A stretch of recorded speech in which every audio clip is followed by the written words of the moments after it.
شیطان الله جل جلاله ته وویل وی قسم کوم ستا په لوی او په عزت تر څو چې مې په بدن کې ساه وي زه به ستا بندګان ګمراه کوم.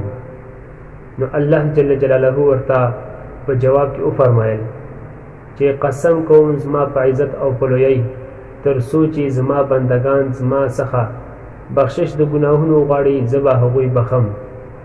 نو قدرمنو الله جل جلاله ډیر مهربانه ذات دی. راځئ چې هر وخت د خپلو ګناهونو عفو ترې وغواړو او خصوصا د ځان سره حسابي وکړو. هر کله چې ویده کېږو د خوب ځای ته لاړ شو بستر ته نو فقط 2 دقیقې 3 دقیقې ځان سره فکر وکړو چې څومره مو نیکیانې کړي په دا ورځ کې او څومره مو ګناهونه کړي. نو کوشش د خپلو ګناهونو وکړو. که ګناهونه مو زیات ول نو د خپلو ګناهونو د کموالي کوشش وکړو او الله جل جلاله څخه به د خپلو ګناهونو عفو غواړو. السلام علیکم ورحمت الله وبرکاته.